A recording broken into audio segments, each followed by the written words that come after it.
de mi trabajo, ¿no? Me encontraba en una panadería que voy a buscar el pan y otros derivados que yo vendo en mi negocio. Y estaba haciendo la cola, ¿no? Afuera en la calle y de repente me entregan un volante, ¿sí? Entonces lo miro y aquí lo tengo.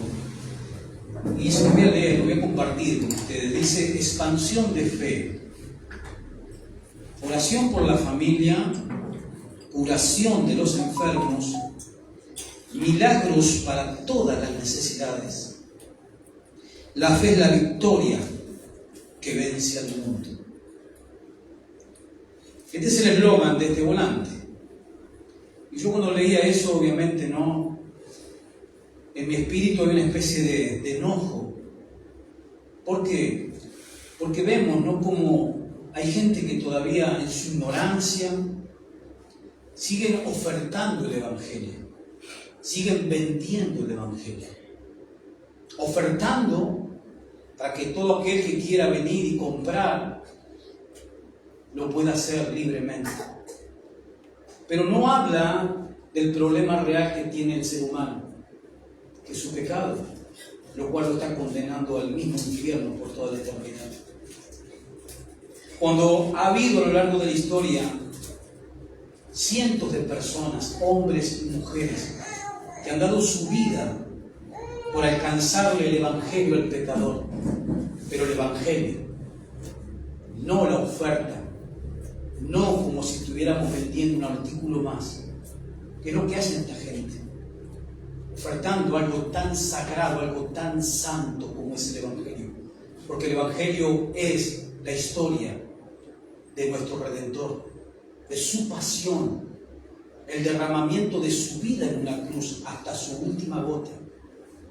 Eso es el Evangelio, la vida de aquel inocente que murió por los culpables, para traerlos de nuevo a su Creador. El Evangelio no es esto. El Evangelio no es una oferta. El Evangelio es algo más profundo, pero sobre todo es algo sagrado, sublime, que debemos tener el respeto absoluto, porque rendiremos cuenta del uso que hemos hecho del Evangelio de Cristo en esta tierra. Y vamos a hablar un poco sobre la historia de un hombre que dio su vida por el Evangelio. Un hombre que no anduvo ofertando los milagros de Jesús para aquel que quiera recibirlos. No, un hombre que sufrió y un hombre que murió por acercarle al pecador la verdad. ¿Cuál es la verdad? Que estás destituido de la gloria de Dios y que solo hay un camino por el cual puedes volver, que es el arrepentimiento y la fe en Jesucristo. Quiero que me acompañes a la segunda carta de Timoteo. Vayamos allí. Segunda epístola de Timoteo. Y vamos a centrarnos en el capítulo 4, y igual veremos otros textos. Y en este capítulo 4 de segunda de Timoteo, este es el último capítulo. Estas son las últimas palabras que el apóstol Pablo escribió. Y hasta donde sabemos de las 13 cartas que Pablo escribió, de las 13 epístolas inspiradas que él escribió a las iglesias, y también cartas personales como lo son Timoteo, Tito y Filemón. Y vamos a observar en el capítulo 4 que el apóstol Pablo, estas son sus últimas palabras, es el último capítulo que le está escribiendo. Él está viendo su vida hacia atrás, él está mirando hacia atrás, él mira hacia atrás. Ya para este momento, cuando Pablo está escribiendo esta epístola, ya el apóstol Pablo es un hombre de avanzada edad, se estima entre 68 años, más o menos. Y él, para este momento, él está a punto de morir. Él es un prisionero. Y él es un prisionero del Imperio Romano por predicar, no esta basura, sino él es un prisionero a punto de morir bajo el poder del Imperio Romano por predicar el Evangelio de Cristo. Él es prisionero por predicar la palabra de Dios. Él está a punto de ser asesinado cuando escribe esta segunda epístola a Timoteo. Él está a punto de ser ejecutado. No está muy lejos, después que escribe esta epístola, no está muy lejos, que él debe colocar su cabeza en un bloque de madera. Y un hacha que brillará en el sol descenderá y separará su cabeza de su cuerpo. Pero en ese mismo instante, inmediatamente, este hombre entrará a la presencia de Jesús. Y él lo había enseñado. Quédese ahí en Timoteo porque vamos a trabajar ahí, pero miremos lo que él le dijo a los creyentes de Filipo, allí en el capítulo 1. Como el apóstol Pablo tenía la convicción en cuanto a la muerte, en cuanto a partir de este mundo. Filipenses capítulo 1, versículo 21. Estas hermosas palabras, estas profundas palabras que bajo la inspiración del Espíritu le escribe a los creyentes de Filipo y que hoy el Espíritu Santo nos recuerda a nosotros. Dice el verso 21, porque para mí, dice el apóstol Pablo, el vivir es Cristo. Para mí el vivir es Cristo. El apóstol Pablo no es que él predicaba el Evangelio y a su vez él estaba enfocado en sueños, en metas, en objetos del mundo. No. El apóstol Pablo vivía para Cristo. Era su prioridad, su Señor. Porque para mí el vivir es Cristo. Y Pablo dice, y el morir es ganancia. Él cuando escribe esta epístola está en prisión. Él escribe esta epístola de los filipenses estando en su primer encarcelamiento en Roma. Aunque ahí él tenía esperanza, las epístolas claramente lo dejan ver, él tenía esperanza de ser liberado, cosa que ocurrió. Pero no obstante eso, él también, estando preso en ese primer encarcelamiento, él también sabía que era posible que lo asesinaran. Pero él tenía una convicción en su corazón. ¿Cuál era? El morir es ganancia. Versículo 22, más si el vivir en la carne, o sea, como ser humano, mas si el vivir en la carne resulta para mí en beneficio ¿de quién? ¿De mí o de la iglesia? De la iglesia. Si el vivir en la carne resulta para mí en beneficio del otro, de mis hermanos, de la obra, no sé, dice Pablo entonces, qué escoger, porque de ambas cosas estoy puesto en estrecho, teniendo el deseo de partir,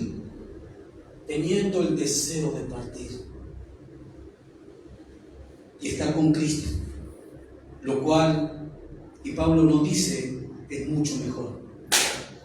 Pablo dice es muchísimo mejor. O sea, la excelencia por completo es estar con Cristo.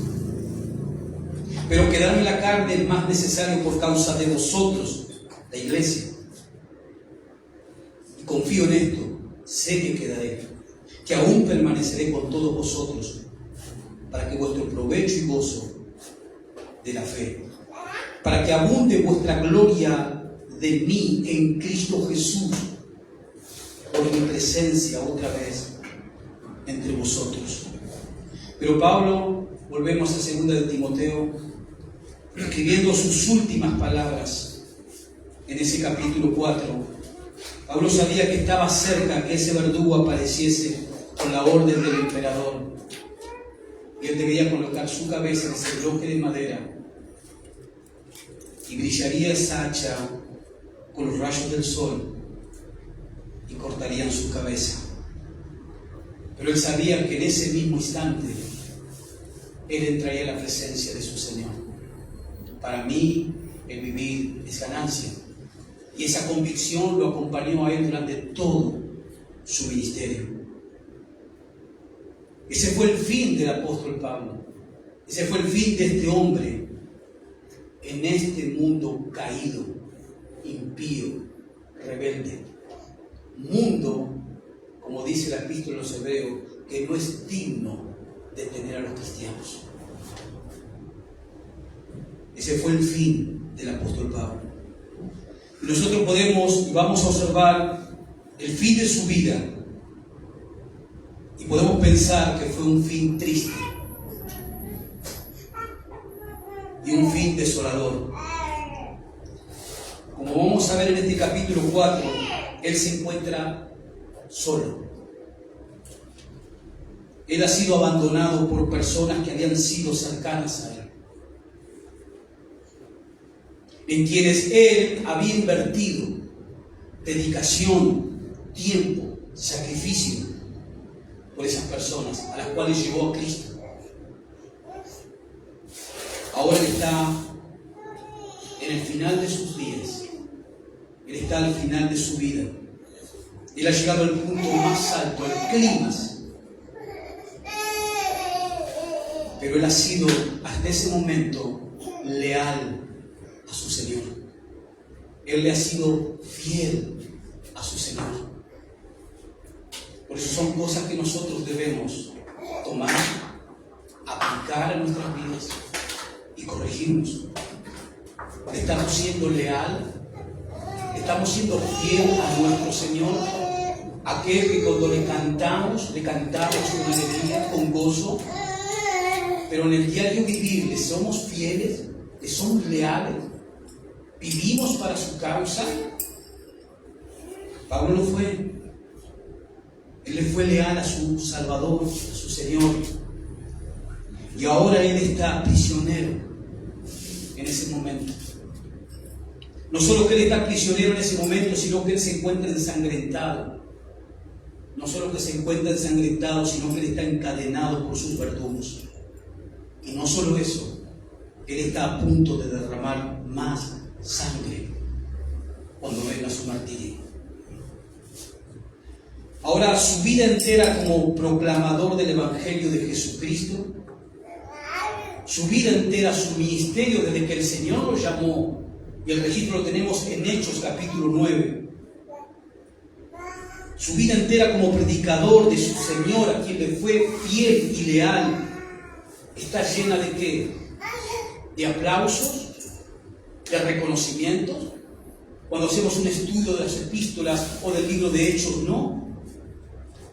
Su vida está llena de persecución, su vida está llena de sufrimientos, de daños físicos, de luchas espirituales, de luchar contra demonios, de pelear contra los engañadores, de luchar contra los falsos maestros, de luchar contra los falsos maestros judaizantes, de luchar con todos aquellos que se oponían a la cruz de Cristo, de luchar contra todos aquellos que querían destruir la iglesia.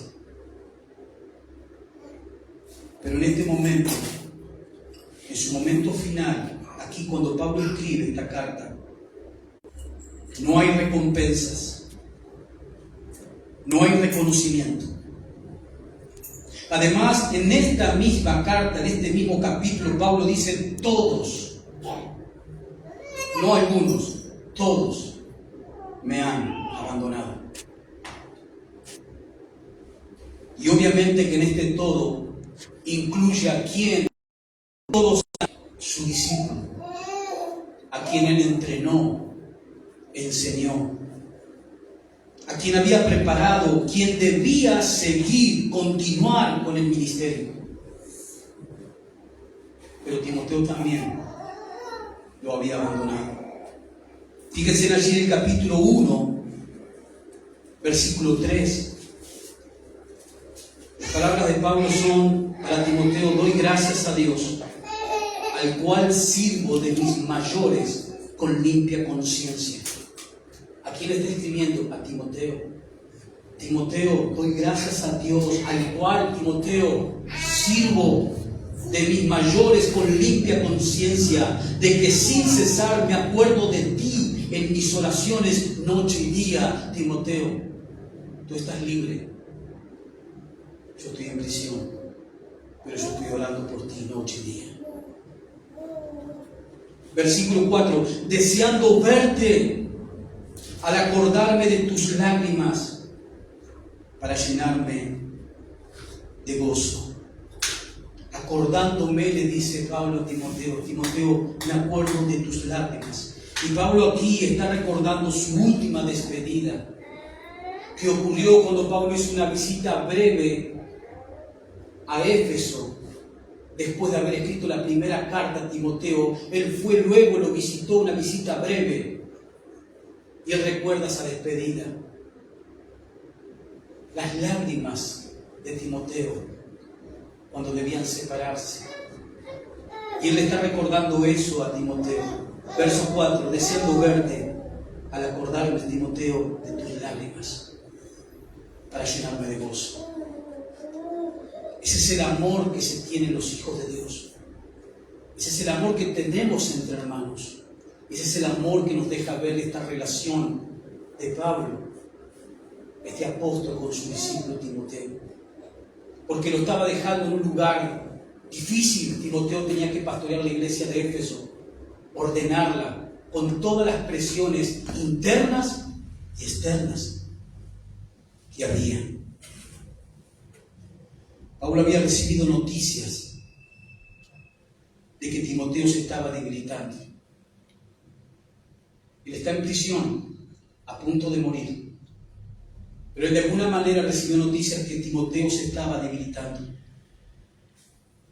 Y podemos argumentar que Timoteo, al enterarse del final inevitable que tendría Pablo, más las luchas, la persecución que Nerón había ordenado contra los cristianos en ese momento, más las luchas que Timoteo tenía dentro de la iglesia de Éfeso con personas que no aceptaban su liderazgo y contra los falsos maestros que estaban dentro de la iglesia. Esos eran los frentes de batalla que tenía Timoteo en Éfeso. Pero sobre todo el saber que su amado apóstol Pablo, su padre en la fe, la noticia era que no iba a ser liberado. Todo eso ha contribuido a que Timoteo se debilitara en la fe. Timoteo estaba desbordándose. Y eso lo podemos ver cuando vemos en el capítulo 1, versículo 5. ¿Qué le dice el apóstol Pablo ahí? Trayendo a la memoria la fe no fingida que hay en ti. Timoteo, en ti hay una fe sólida, verdadera, que Dios ha derramado en tu corazón cuando Dios te ha salvado. ¿Por qué le escribe eso? Porque Timoteo se estaba debilitando su fe. Entonces Pablo acude a eso. No solamente le dice la fe que hay en ti, sino la cual primero habitó en tu abuela Loida y en tu madre Eunice, y estoy seguro que en ti también. Timoteo, no abandones. No llegamos hasta aquí para que tires todo. Claramente el texto nos deja ver que Timoteo se estaba desbordando en su fe por las presiones. Pero también podemos ver en el versículo 6 que Pablo le dice: por lo cual te aconsejo que avives. Timoteo, no bajes los brazos, no te desborones. Al contrario, aviva el fuego del don de Dios que está en ti por la imposición de mis manos. Timoteo tenía el don que Dios le había concedido de liderar y predicar. Era un buen predicador, un buen maestro de la palabra, y ese don se lo había dado Dios. Pero Timoteo, al ver que su fe se estaba desmoronando, obviamente esos dones estaban siendo enfriados. ¿Y quién iba a ordenar la iglesia de Éfeso? Pero miremos el contexto. Pablo en prisión, sabiendo de que el verdugo en cualquier momento venía a su calabozo. Pero Pablo se preocupa por la iglesia, aún en esas condiciones.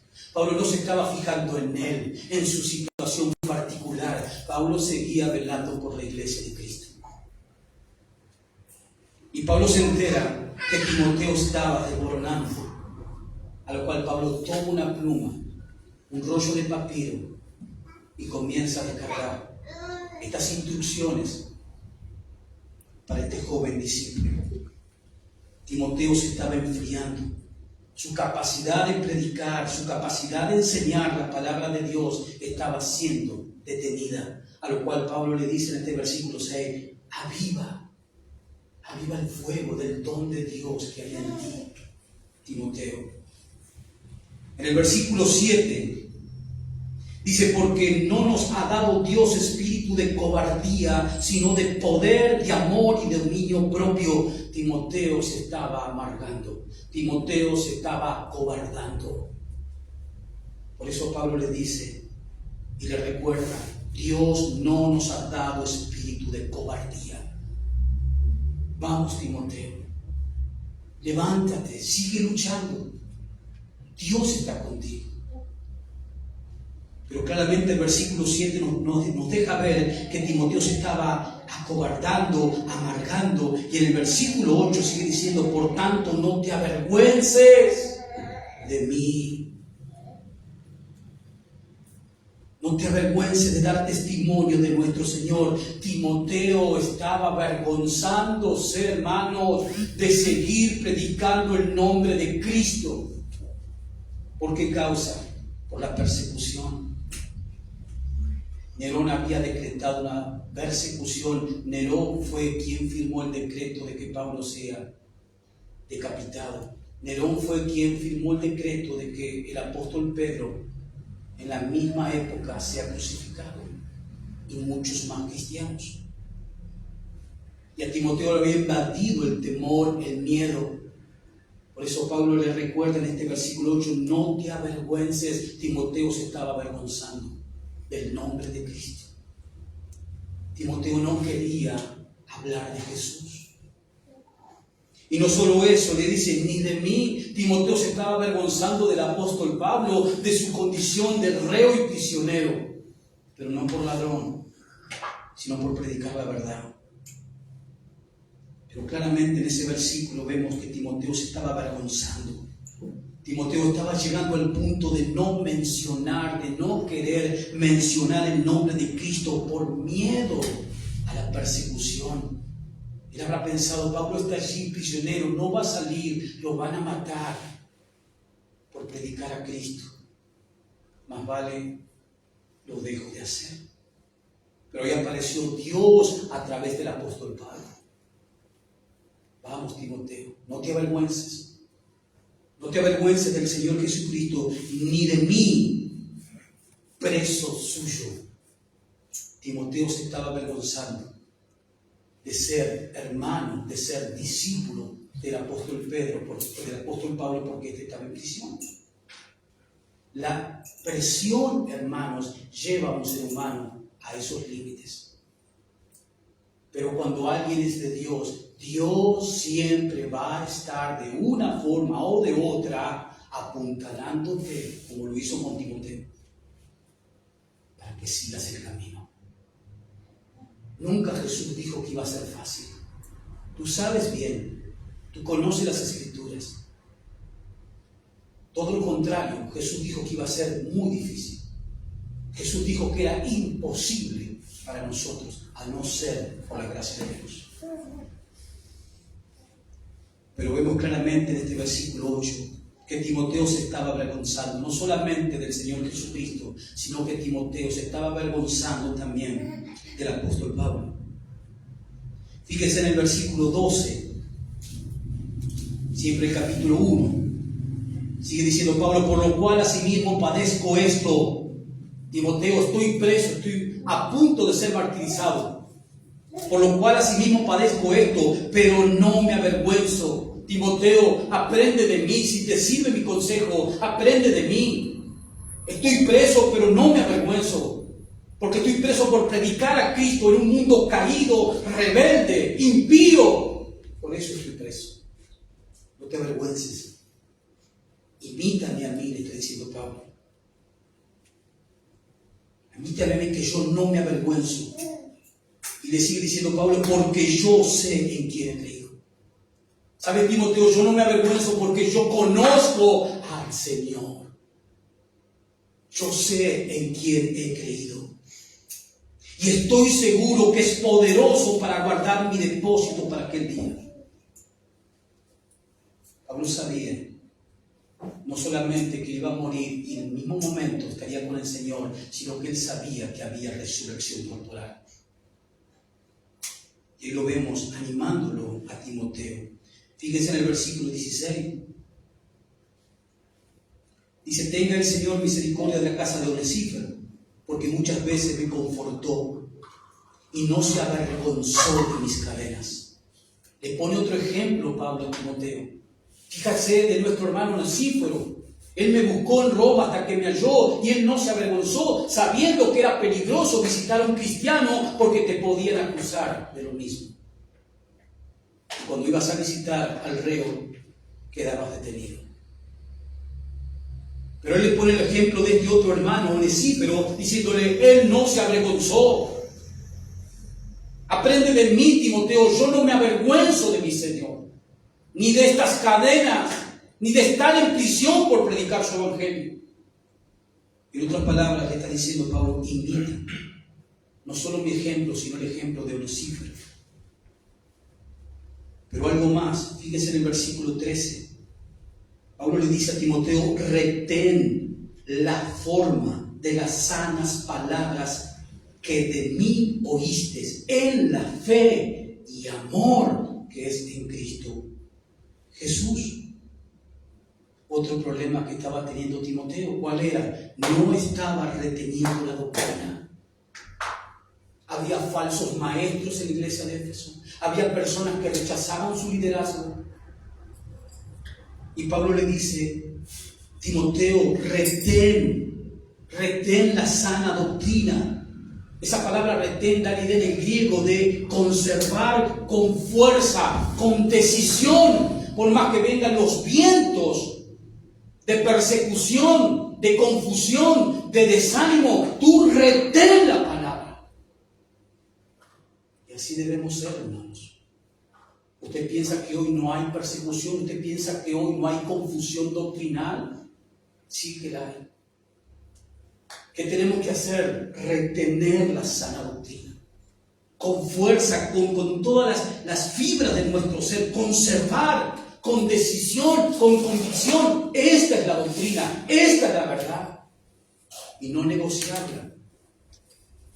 Pero Timoteo en ese momento y en ese contexto no estaba reteniendo la doctrina. Y en el versículo 14 dice el apóstol Pablo: guarda el buen depósito por el Espíritu Santo que mora en vosotros. Timoteo no estaba guardando la palabra de Dios. No la estaba guardando. En este momento de acobardamiento, de amargura, Timoteo se estaba apagando, se estaba desinflando. Y obviamente eso lo llevó a no guardar la doctrina, a no guardar, a no proteger, a no vigilar, a no preservar, a no obedecer la palabra de Dios. Por eso el apóstol le dice: guarda el buen depósito. ¿Cuál es el buen depósito? La palabra de Dios. Dios te ha dado también su palabra, ¿o no? Por eso eres creyente. Por eso estás aquí cada domingo. ¿Por qué? Porque has creído en la palabra que Dios te ha dado, que Dios ha depositado. Es el libro que tienes en tus manos. Es la palabra de Dios. Dios la ha depositado en ti. Por lo cual, retén. Por lo cual, guarda. Timoteo no lo estaba haciendo. Timoteo estaba descuidando el tesoro que es la palabra de Dios. Estas son palabras que Pablo le escribe a Timoteo en el capítulo 1 para que podamos tener una radiografía de por qué Pablo le está escribiendo a Timoteo. Era de urgencia que Timoteo necesitaba consejo, ánimo, pero también autoridad apostólica. Estas son las palabras de Pablo para Timoteo. Y las palabras de Pablo, si vamos al capítulo 4, son muy, muy tristes. Capítulo 4. Él está al final de su vida, que ha sido una vida en lo espiritual, en lo ministerial, una vida altamente poderosa. Tenemos los registros de sus cartas escritas. Ha sido una vida exitosa en lo espiritual. Ha llenado el mundo greco-romano con el Evangelio de Cristo. Ha llegado hasta Roma y casi hasta España con el mensaje. Su vida ha sido altamente poderosa. Pero él solo tiene una persona en ese momento. Capítulo 4, versículo 9. Procura venir pronto a verme, porque Demas me ha desamparado, amando este mundo, y se ha ido a Tesalónica. Crescente fue a Galacia, y Tito a Dalmacia. Solo Lucas está conmigo. Toma a Marco y tráelo contigo, porque me es útil para el ministerio. A Tíquico lo envié a Éfeso. Trae cuando vengas el capote que te dejé en Troas, en casa de Carpo, y los libros, mayormente los pergaminos. Él está al final de su vida. Como decíamos recién, ha sido una vida ministerialmente altamente poderosa. Ha influido en muchas almas, llevándolas a la salvación en Cristo. Pero él solo tiene una persona. ¿Quién es? Lucas.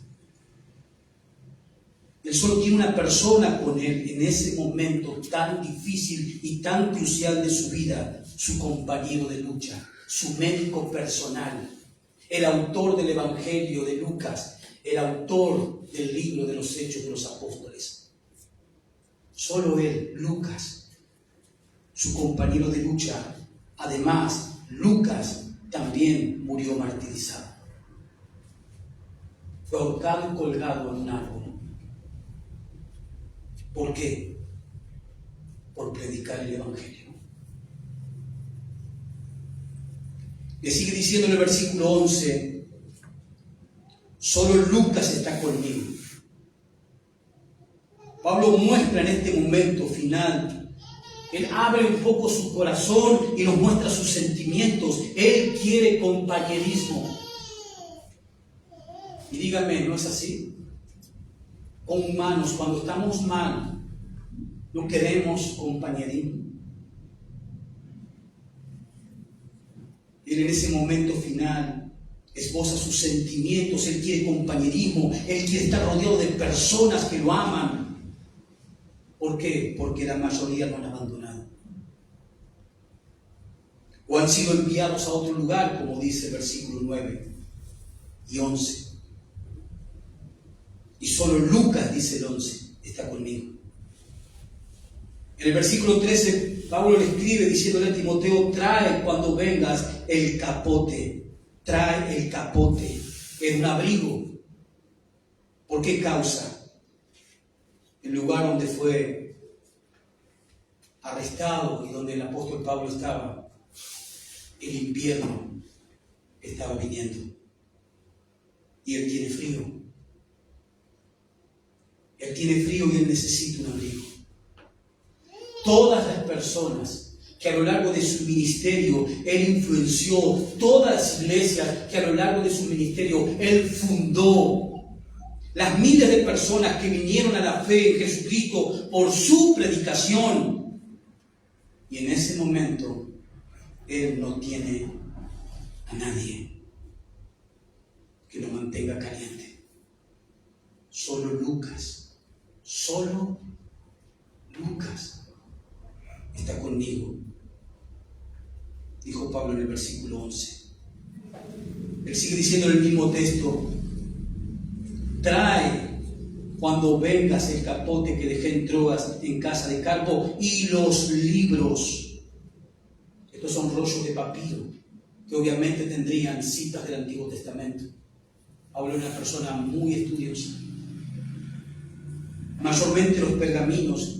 ¿Qué es lo que está pidiendo el apóstol Pablo a Timoteo? Que le traiga copias de la palabra de Dios. Él quería tener copias de las palabras de su Señor, de su Rey Jesucristo. Él sigue diciendo en el versículo 14 y 15, Alejandro el calderero me ha causado muchos males. El Señor le pague conforme a sus hechos. Guárdate tú también de él, pues en gran manera se ha opuesto a nuestras palabras.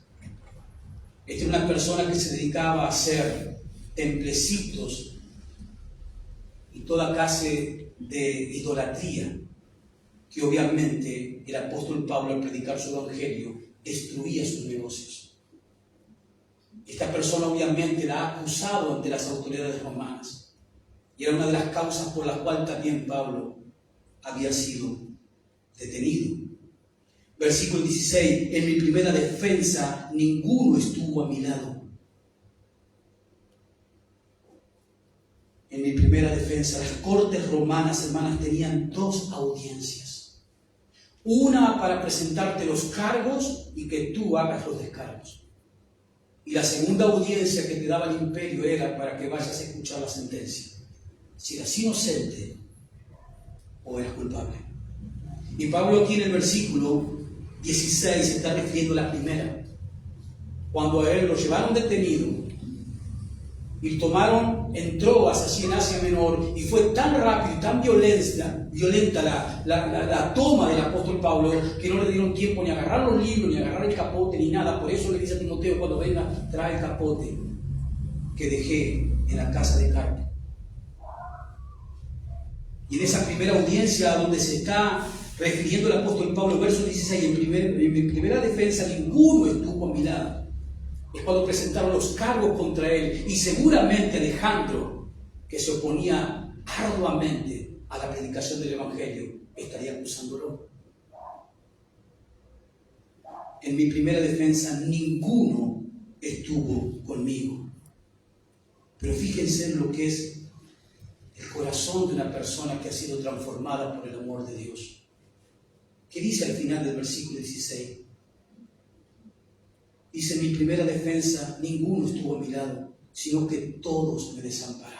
Ninguno estuvo a mi lado, todos me desampararon. Sus consiervos, sus hermanos. Obviamente el contexto es una persecución. El Estado había decretado una persecución. Era muerte. ¿Qué le pasó al Señor Jesús cuando lo detuvieron en el huerto? ¿Quién quedó con Jesús? ¿Quién quedó? Nadie.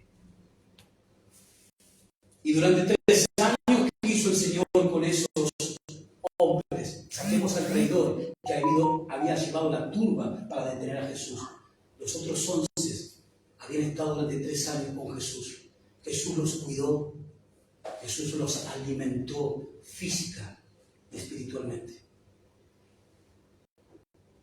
Les reveló el reino. Y en el momento más difícil lo dejaron solo. Esto es lo mismo que el apóstol Pablo le está sucediendo. En mi primera defensa ninguno estuvo a mi lado. Nadie estuvo para defenderlo. Solamente él tuvo que hacer su defensa. Sino que todos me desampararon. Y él nos muestra un corazón transformado por Dios al decir, no les sea tomado en cuenta. En otras palabras, Pablo está diciendo, yo he orado al Señor para que el Señor nos perdone. En esa situación, a personas que vinieron a Cristo, a personas que conocieron el Evangelio y fueron salvas gracias a ese hombre. Pero lo dejaron solo, totalmente solo. Dice el versículo 17, pero el Señor estuvo a mi lado. Todos me desampararon, pero ¿quién estuvo a su lado? El Señor. ¿Quién va a estar siempre a tu lado? El Señor Jesucristo. ¿Qué prometió el Señor en el Evangelio de Mateo? Registra. ¿Qué dijo Jesús? Yo estaré con vosotros todos los días hasta el fin. Y con el apóstol Pablo el Señor estuvo todos los días hasta su final. Pero el Señor estuvo a mi lado. Y no solo estuvo a mi lado, ¿qué hizo el Señor? ¿Estuvo inactivo o estuvo activo? Estuvo activo. me dio fuerzas. ¿Nunca experimentaste estas cosas en tu caminar como cristiano? En esos momentos difíciles, en esos momentos tan oscuros que no veías nada. No solamente el Señor estuvo, sino que te diste cuenta que estuvo, porque te dio fuerzas. Por eso hoy puedes mirar hacia atrás y decir, ¿por dónde pasé? Y te das cuenta que pasaste por ahí solamente por la gracia de Dios. Pero el Señor estuvo a mi lado y me dio fuerzas para que por mí fuese cumplida la predicación y que todos los gentiles oyesen. Así fui librado de la boca del león. Aún en esa audiencia donde Pablo se tenía que defender de las causas mentirosas que habían abierto contra él usó ese momento para predicarle a esa corte, para predicarle el Evangelio de Jesucristo. Como lo hizo con todos los reyes antes quienes Pablo fue llevado. Pablo nunca habló con un rey para defender su causa. Aprovechó ese momento para testificarles a los magistrados de Jesucristo. Y obviamente que en esta ocasión no hizo excepción, siguió con el mismo principio, que es lo que él está diciendo ahí. Y en el versículo 18 termina con una doxología impresionante, hermosa, que brota de un corazón transformado. Él dice, y el Señor me librará de toda obra mala y me preservará para su reino celestial. Ahí viene la doxología. A Él sea gloria por los siglos de los siglos. Recuerden, está preso, ensangrentado, encadenado en un calabozo húmedo y mojado, sabiendo que va a morir. Y Él, ¿qué hace? Le da gloria a Dios. Pensar que a veces nosotros, porque nos pasa no sé qué cosa insignificante, en nuestro corazón a veces en un rinconcito dudamos del Señor. Hermanos, claramente estas son palabras dolorosas de la soledad de una persona, del abandono de una persona que había sido instrumento de Dios para bendecir a tantas, a cientos y miles de personas. Son palabras dolorosas, son palabras penetrantes, son palabras conmovedoras. Este es un hombre, hermanos, también tenemos que aprender eso, porque la palabra de Dios nos da ese registro. Este es un hombre que en una etapa de su vida fue un hombre que lo tuvo, escúcheme, todo. Hablando humanamente y con relación a este mundo, este hombre lo tuvo todo. Fue un hombre muy preparado intelectualmente, religiosamente. Un hombre de un estatus reconocido entre los judíos. Un líder con progresión en el judaísmo. Un hombre que había sido preparado por el maestro de los maestros en Jerusalén en esos tiempos, que fue Gamaliel. Alumno predilecto de Gamaliel. Y lo prepararon de una manera este hombre para que él sea el protector del judaísmo. Ese era Saulo, el apóstol Pablo. Para que él sea el protector del judaísmo y que él luchase con una secta que había comenzado, que era el cristianismo. Para que él castigue, para que él atormente, para que él encarcele, para que él mate si era necesario a todo aquel que decía ser cristiano y seguidor de un tal Mesías Jesús, cosa que hizo. ¿Se acuerdan la lectura que leyó Nicolás en 1 Corintios 14? ¿Qué dijo el apóstol Pablo? No soy digno de ser llamado apóstol. ¿Por qué?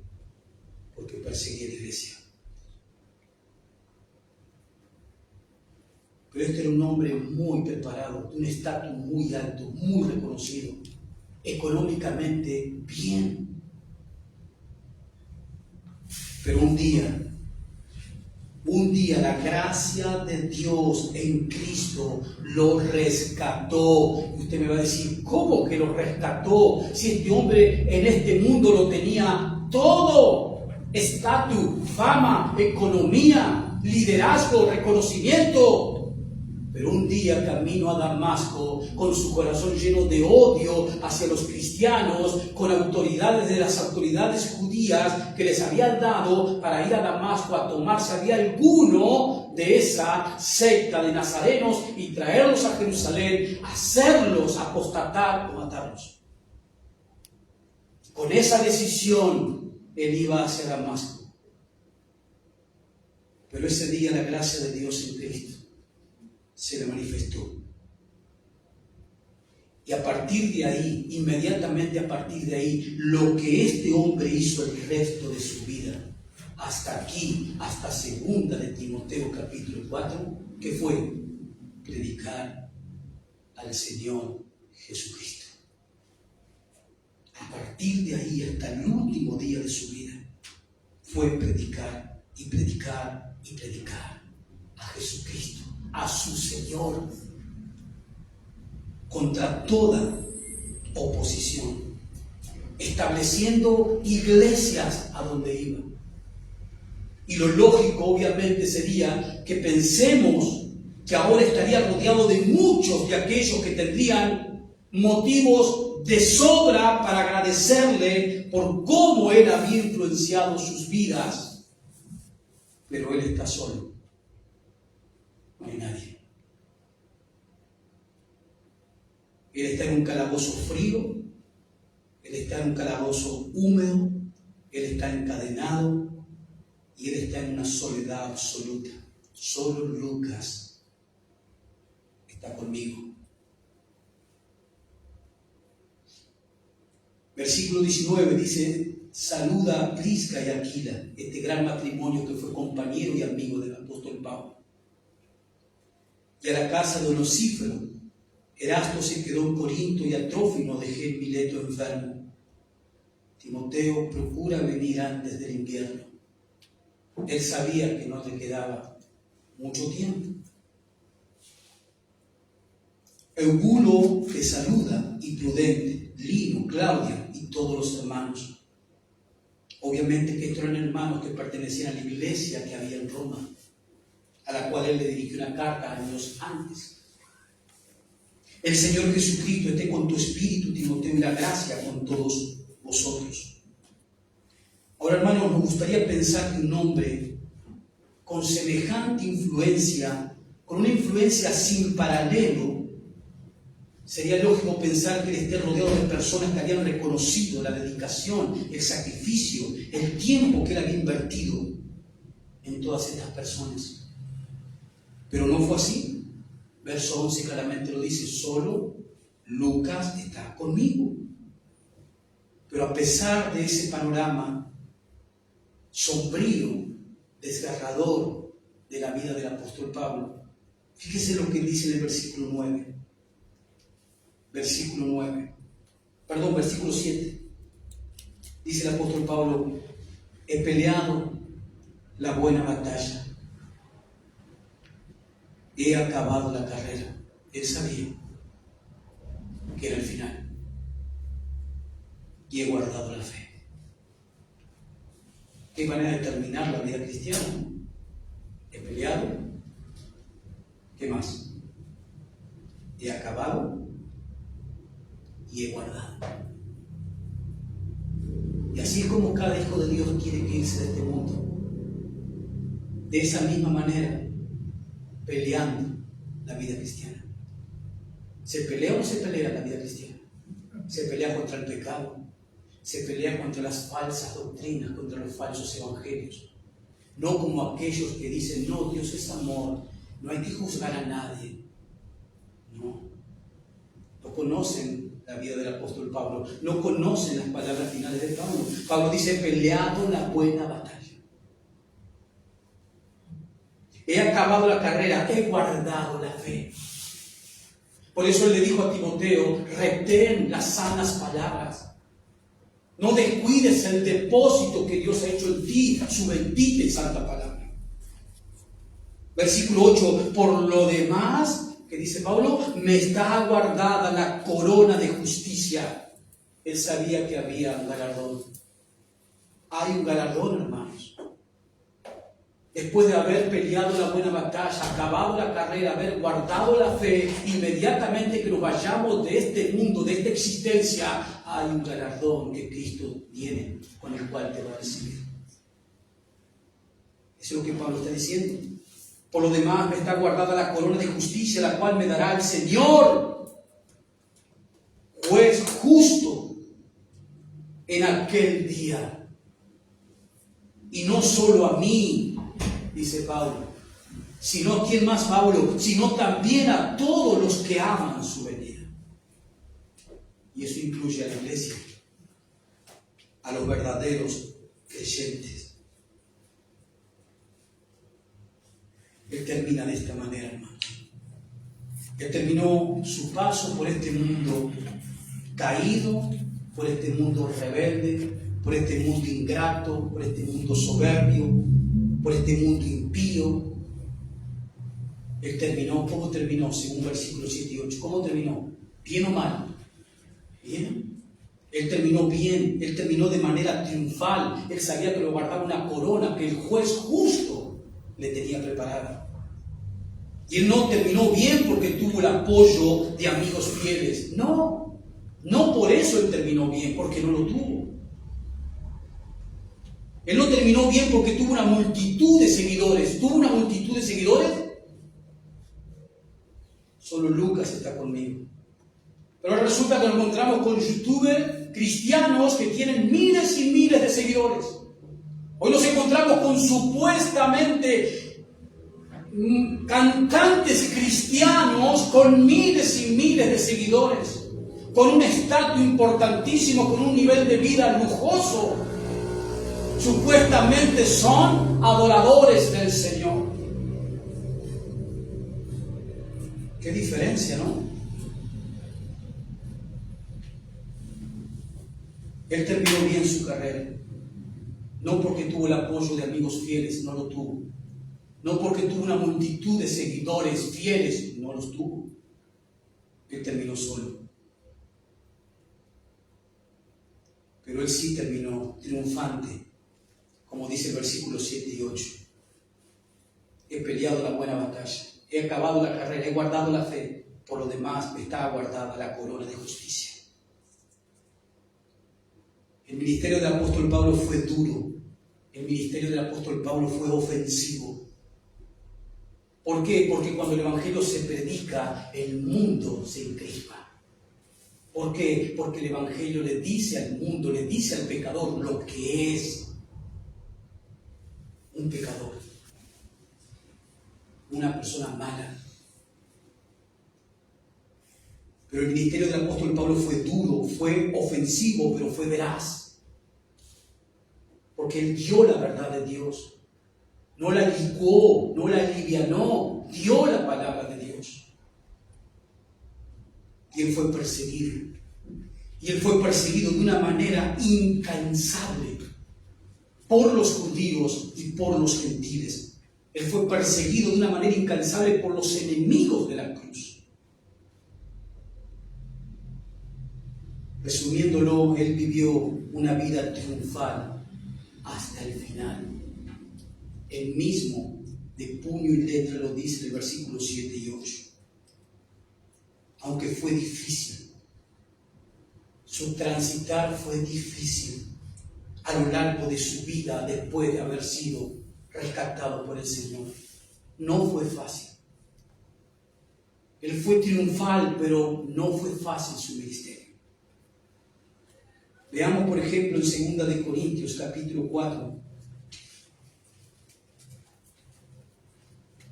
2 de Corintios, capítulo 4.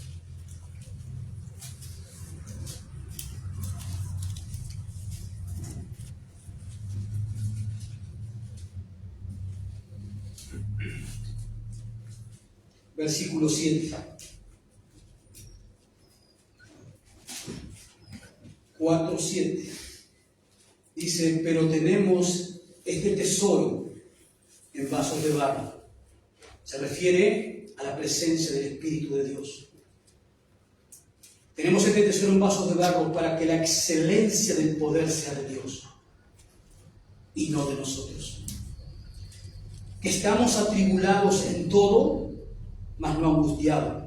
En apuros, mas no desesperados. Perseguidos, mas no desamparados. Derribados, pero no destruidos. Llevamos en el cuerpo siempre por todas partes la muerte de Jesús, para que también la vida de Jesús se manifieste en nuestros cuerpos.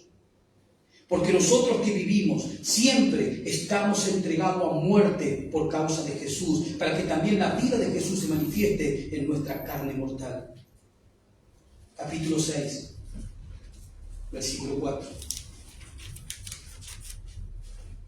Capítulo 6, verso 4. Antes bien, nos recomendamos en todo como ministros de Dios, en mucha paciencia, en tribulaciones, en necesidades, en angustias, en azotes, en cárceles, en tumultos, en trabajos, en desvelo, en ayuno, en pureza, en ciencia, en longanimidad, en bondad, en el Espíritu Santo, en amor sincero, en palabras de verdad, en poder de Dios, con armas de justicia, diestra y siniestra, por honra o por deshonra, por mala fama o por buena fama, como engañadores, pero veraces, como desconocidos, pero bien conocidos, como moribundos, mas he aquí vivimos, como castigados, mas no muertos, como entristecidos, mas siempre gozosos, como pobres, mas enriqueciendo a muchos,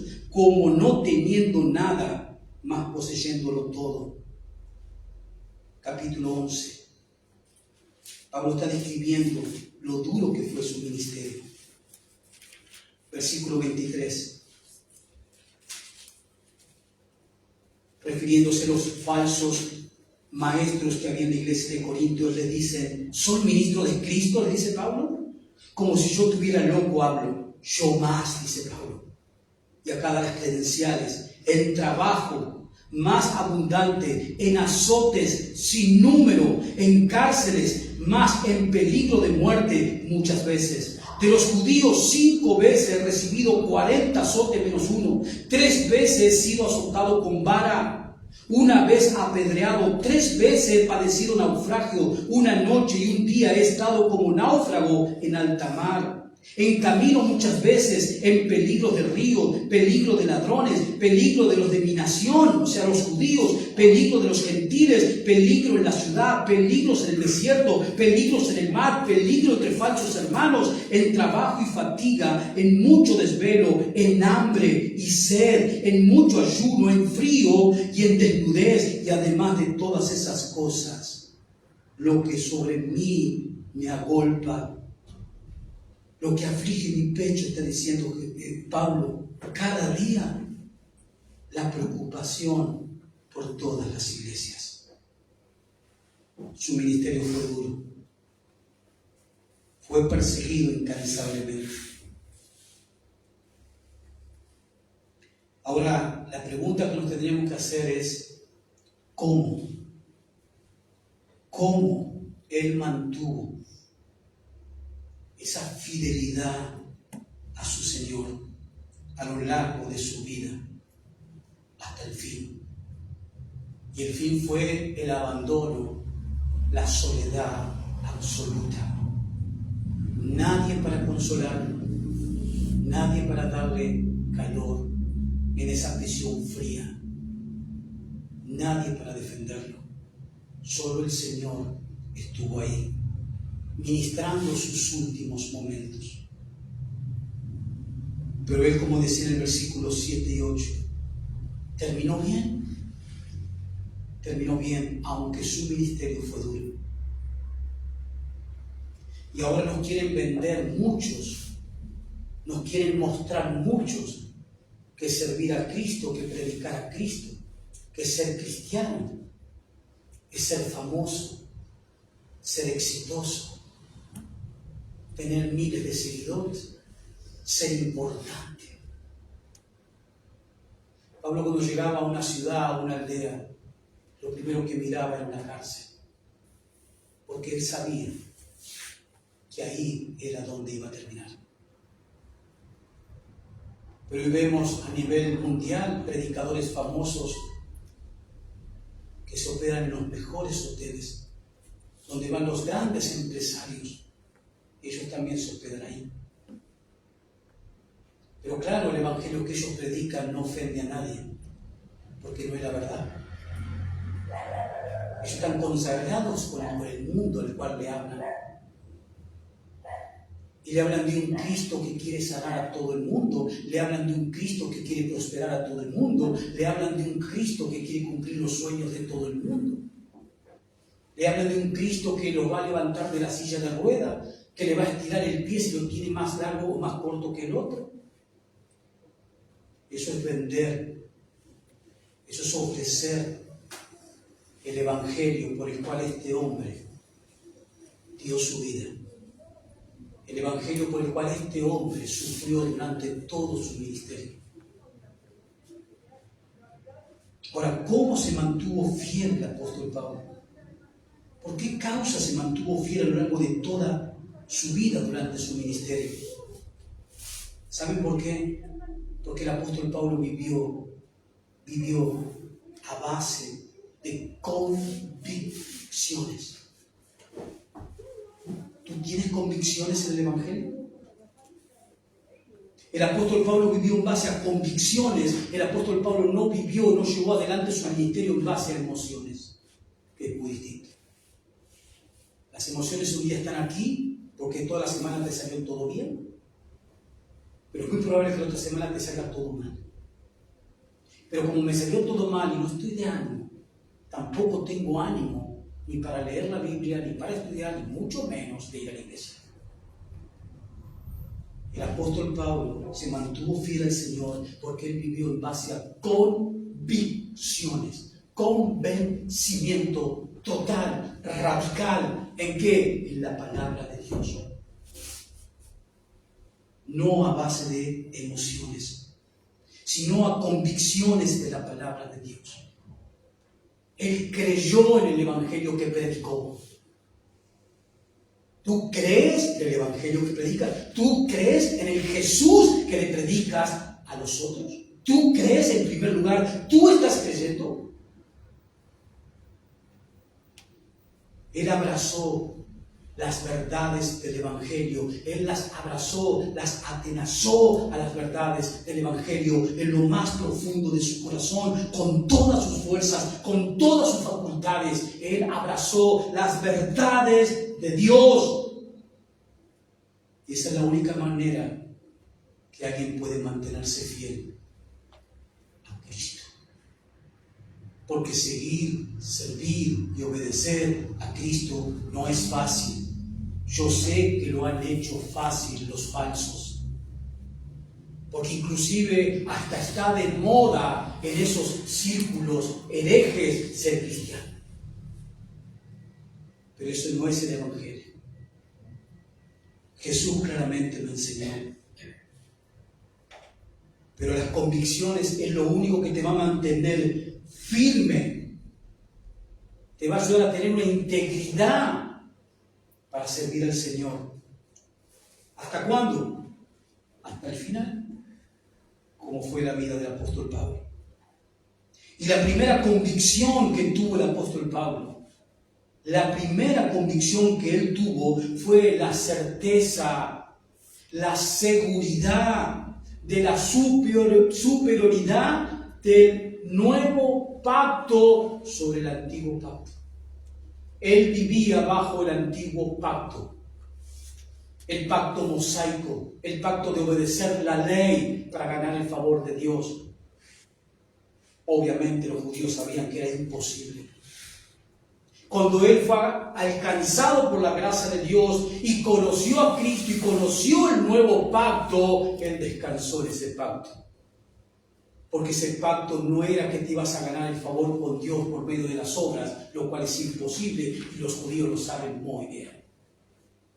Cuando él abrazó el pacto en Cristo Jesús, él descansó su alma ahí, sabiendo que Cristo hizo todo lo que él nunca iba a poder hacer. Y ese nuevo pacto a él le daba la promesa de la vida eterna, la promesa de todos sus pecados perdonados, la promesa de una nueva relación con Dios directa, sin ritos de por medio.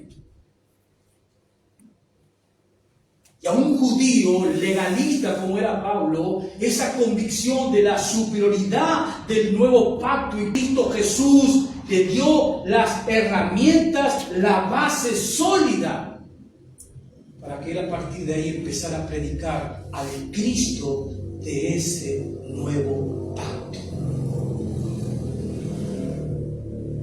Esa fue la primera convicción que el apóstol Pablo tuvo, la certeza de la superioridad del nuevo pacto sobre el antiguo pacto, el pacto mosaico en el cual los judíos vivían. Obviamente, como dije recién, un pacto imposible de cumplir. Y cuando Pablo fue alcanzado por la gracia de Dios, él entendió esta superioridad del nuevo pacto en Cristo. Un pacto suficiente para el perdón, para la salvación, para la vida eterna. Un pacto de remisión de pecados. Un pacto que ofrece vida eterna, un pacto que ofrece esperanza eterna, un pacto de comunión con Dios. Y Pablo sabía que ese pacto era suficiente, que no se necesitaba agregarle absolutamente más nada. Y él vivió, y él dio su vida, y él padeció persecución, y él lo hizo todo, lo sufrió todo, y le fue fiel a su Señor, porque la convicción de él estaba en ese pacto y no se equivocó. Y nosotros también tenemos que tener convicciones sólidas, hermanos. ¿Y dónde están el antiguo pacto y el nuevo pacto? ¿A dónde están revelados? En las Sagradas Escrituras. Por eso las convicciones de Pablo estaban asentadas en la palabra de Dios. Él sufrió persecución, sufrió destrato, sufrió soledad y sufrió el martirio. Porque él creyó a la palabra de Dios. Él le creyó a su Señor, por eso él le fue fiel. Y le fue fiel hasta la misma muerte. Pero eso fue lo que a este hombre le dio la fuerza para llevar adelante este ministerio. Este ministerio que le ha sido, no solamente en el primer siglo, de bendición a esas iglesias que él fundó y a esas iglesias a las cuales él le escribió cartas, sino que también siguen siendo de bendición hoy para nosotros. Imitar esta vida, hermanos, pero tener bien en claro, hermanos, que creer en el Evangelio verdadero y predicar el Evangelio verdadero, identificarse con el Evangelio verdadero, siempre traerá oposición, siempre traerá persecución. Tenemos que entender eso y también darnos cuenta que ese otro Evangelio de la vereda de enfrente no es la verdad. No es la verdad. Si no hay persecución, si no hay oposición, no es la verdad. Jesús fue claro, hermanos. Juan registra esas palabras en el capítulo 15. En el mundo tendrán aflicción. El mundo los aborrecerá. ¿Usted puede entender eso? El mundo los aborrecerá. ¿Qué pasa que hoy no hay persecución? ¿Nunca te pusiste a pensar, nunca analizaste por qué en Pehuajó no hay persecución contra aquellos que dicen que son cristianos? ¿Por qué no hay persecución? Si Jesús dice, por mi causa, por mi nombre, porque ustedes se identifiquen conmigo, el mundo los odiará, aborrecerá. En el griego es odiar. Son palabras de Jesús. Por mi causa el mundo los va a odiar. Tu familiar te va a rechazar. ¿Por qué no hay persecución? Pregúntate tú mismo dentro de tu familia, ¿por qué mi familia me recibe con los brazos abiertos todo el tiempo? No se incomodan nunca con mi presencia. ¿Por qué? ¿Le estás testificando de Jesús con convicción? Porque cuando lo hagas, van a tomar distancia de ti. O bien se arrepentirán y vendrán a Cristo.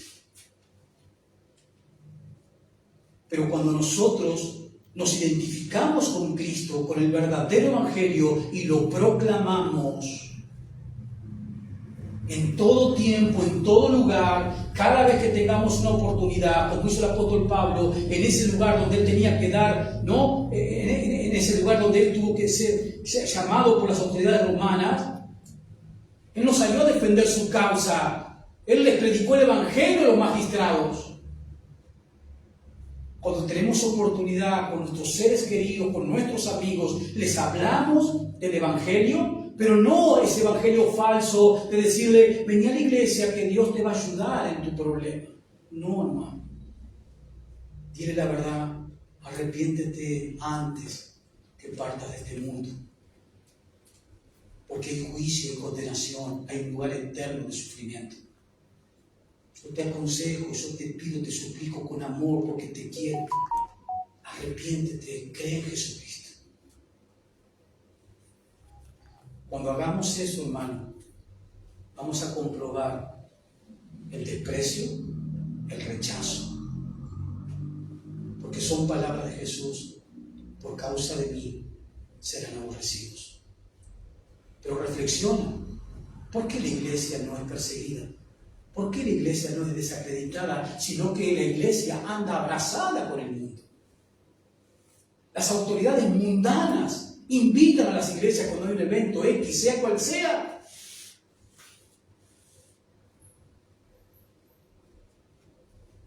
Este hombre dio su vida, terminó solo, en la soledad absoluta, después de haber llevado a miles a la salvación, al destino eterno. Pero él se fue triunfante. Él no miró las cosas de este mundo, las cosas materiales. Ni siquiera él miró los afectos. Él siempre estuvo mirando a Cristo. Él sabía que cuando su cabeza rodara, él entraría a la presencia de Cristo, quien lo estaría esperando con el galardón.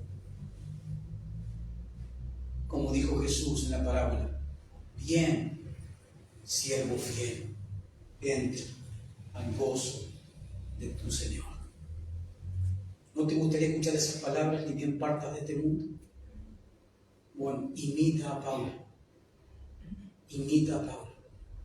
Si te vas a identificar con Cristo, identifícate con Cristo. Pero debes saber que vas a ser perseguido. Vas a ser rechazado. Como lo dijo Jesús, por causa de mí. En una familia estarán divididos. ¿O no lo dijo el Señor? ¿Y qué sucede que eso no se cumple?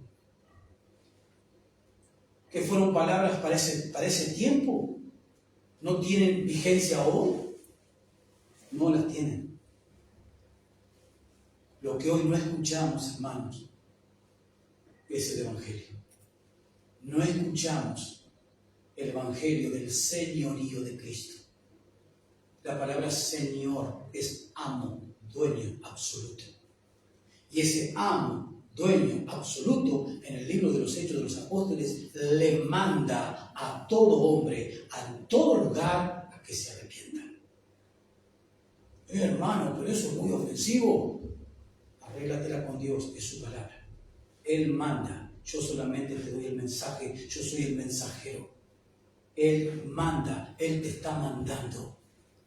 Tía, tío, primo, papá, mamá, Él te está mandando a que te arrepientas y arregles las cuentas con Él por el bien de tu alma eterna.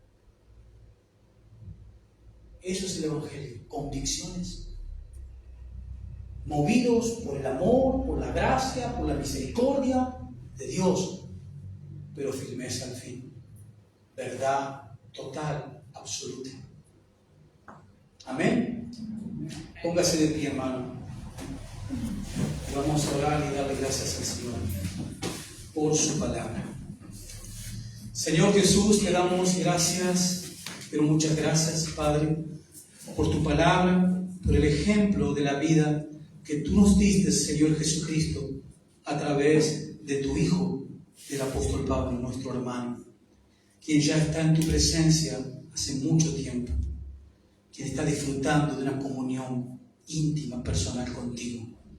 Pero su vida, Señor, nos ha dejado una enseñanza en cuanto a la convicción de predicar como Él lo hizo, y también de tener la certeza de que vamos a ser perseguidos, despreciados y rechazados cuando pongamos nuestras manos sobre el arado, cuando no miremos atrás, cuando solamente pongamos nuestros ojos en Jesús, el consumador de nuestra fe, y lo anunciemos en medio de un mundo rebelde, en medio de un mundo que lo rechaza, en medio de un mundo que lo mató para sacárselo de encima. Pero esa muerte estaba en el plan redentor de Dios para la redención de sus escogidos. A ese Cristo tenemos que anunciarle al mundo. A ese Cristo cuya sangre fue derramada para el perdón de los pecados. Y decirle al pecador: ven a Cristo y ven ya, ven ahora, no endurezca tu corazón. Cree en el Señor Jesús para salvación eterna de tu alma. No mires si es un pariente tuyo, no mires si es un compañero de trabajo con el cual tienes buena relación. No, mira que su alma está perdida. Mira que si él muere así se va al infierno. Es preferible que no te hablen por decirle la verdad, que se vayan al infierno habiéndole ocultado la verdad. Porque te puedo asegurar que en el infierno eternamente se estarán acordando de ti, porque no me dijiste nada. Señor, gracias. Gracias por la vida poderosa del apóstol Pablo, poderosa no por sus fuerzas, poderosa por tu gracia, que a nosotros nos anima, nos alienta a seguir predicando tu evangelio único, la única verdad, el evangelio que tú nos dejaste revelado en las Escrituras, sabiendo que el mundo siempre se va a oponer, pero también sabiendo que tú estás con nosotros, que tú nos gobiernas, que tú nos diriges, que tú habitas en medio y dentro de cada uno de tus hijos, para darle la fuerza, la convicción, la seguridad de que estamos en el camino que tiene esperanzas eternas y que un día, cuando partamos de este mundo, entraremos a la gloria, entraremos y veremos a nuestro amado Señor. Seámosle leal, seámosle fieles a Jesucristo, a nuestro Señor, como Pablo lo fue. Gracias, Padre, en el nombre de Jesús.